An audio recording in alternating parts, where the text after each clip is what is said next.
Hi everybody and welcome back. My name's Alison, the online piano and the online violin tutor. Welcome to the final lesson, which is lesson 30 from Learn to Play the Piano book 3. This is a follow-on series from my Learn to Play the Piano books 1 and book 2. What's new for book 3 is that it actually comes available with a song book 3 as well. Now song book 3 is full of 10 pieces which have some classical, well-known classical pieces in and some original pieces in, and basically they are all the kind of additional pieces that go hand in hand with everything that you've learned in book 3. So the links of where you can buy these books will be coming up just above my head here, or I'll put a direct link in the description bar underneath this video. These books are a 100% downloadable book, which means that you can buy and print them out wherever you are in the world. These are just copies that I have printed out on my home printer, and I've just bound them up myself for the purpose of this video. So let's get on with the lesson. Just before I go on to lesson 30, I just want to point out that you will see that the book is blurred in this video. This is just to protect the copyright of this book. When you print, buy and download your version of this book, you'll have a perfect edition. So lesson 30, how to count and play dotted rhythms. This is probably the hardest part, and I have written quite a lot of information on page 25, 26 and 27.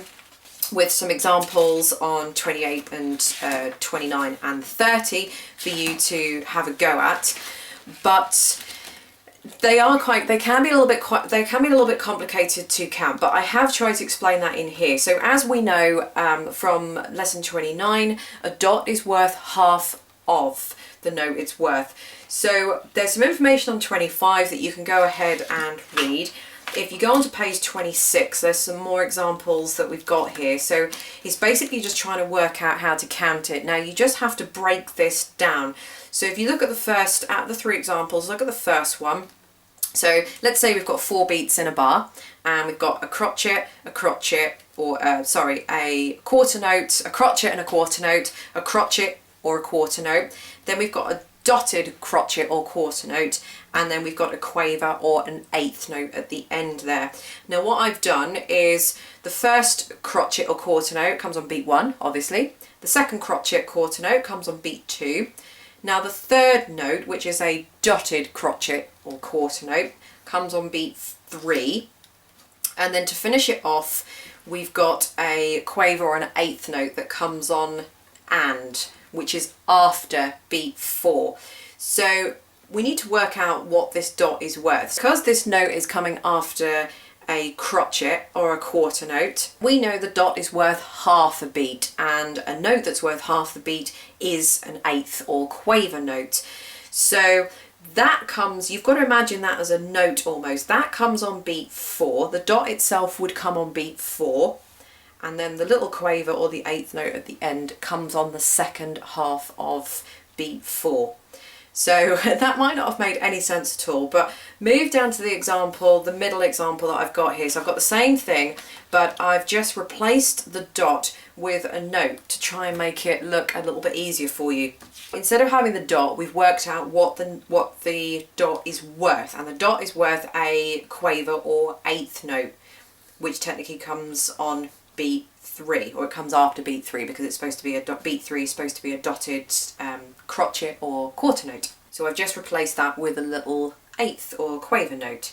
If we go down to the bottom, I've just moved it to go under beat 4. So really, can you see now that your beat 1, you've got a crotchet or quarter note, beat 2, you've got a crotchet quarter note, beat 3, you've got a crotchet quarter note, beat 4, you've got an eighth note, which technically is part of the note on beat 3. So you've got an eighth note or a quaver, and then the last note is also an eighth note or a quaver. So what you can do now is treat those two notes as just normal quavers. So basically, the first one comes on beat 2, the first note comes on beat 1, second note on beat 2, third note on beat 3, the fourth note, which we're going to call a note, in realistic terms it's a dot, isn't it? But we'll call it a note. That comes on beat 4.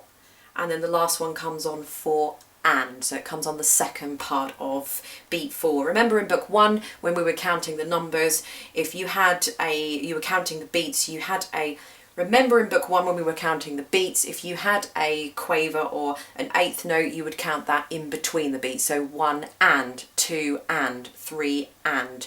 That would be those quavers that came in the middle of those beats. So now you can see the last one probably makes the most sense. Now if you treat it as a note, that does come on beat 4. Go over to page 27 and I've just done another little example on that. So what I'm trying to say is that the dots, if you think of the dots as notes and kind of count them as notes, but you just don't play them.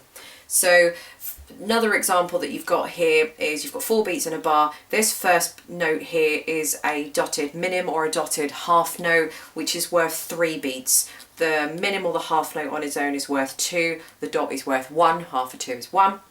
Add that together equals 3.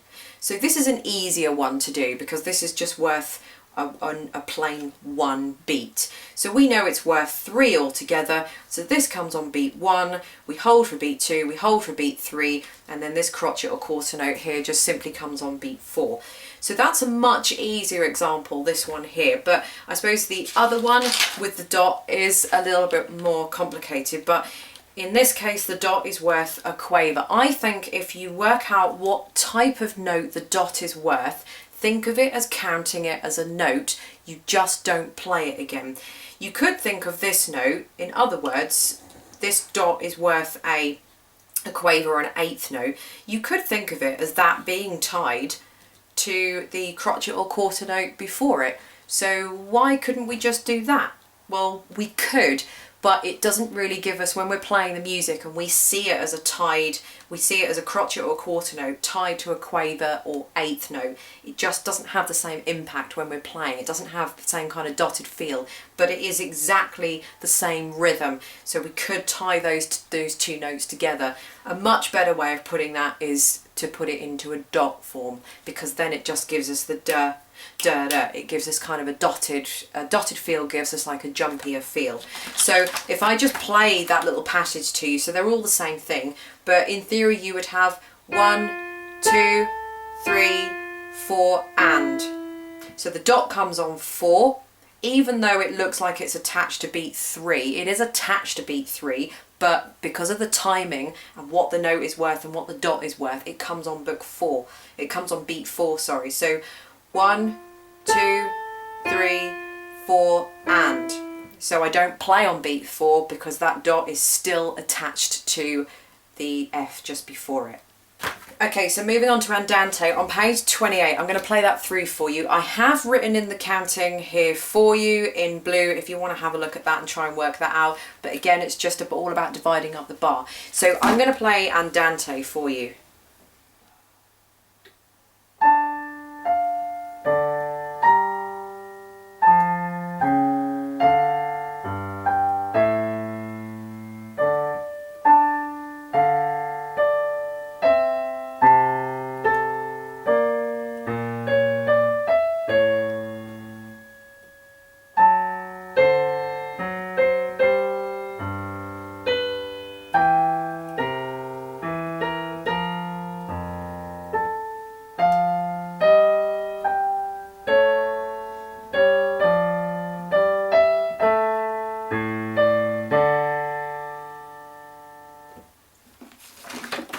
So that's one example for you to have a go at. The other one is Sarabanda on page 29.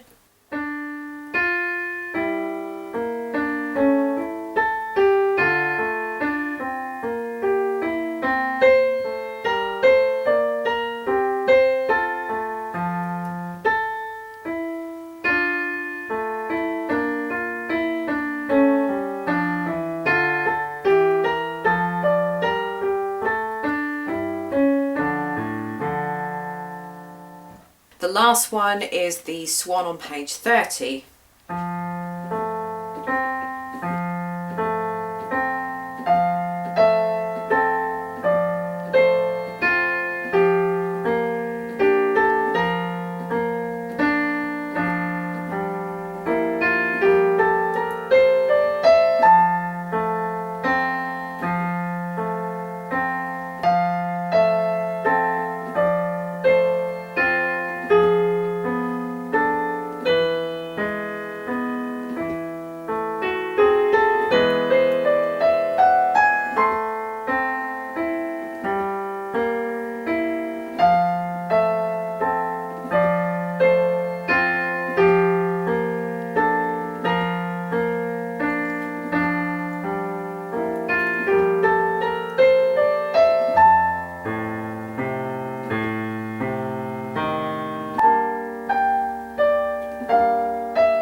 what you can do next after this book is new for this book. I've actually got a Songbook 3, and Songbook 3 has been written specifically to go with book 3. So there's 10 songs in book 3. Some of them are original pieces by me and some of them are classical pieces. For example, you've got Canon in D, you've got Humoresque by Dvorak, you've got Minuet in G by Mozart, and like I said, a couple of original songs by myself.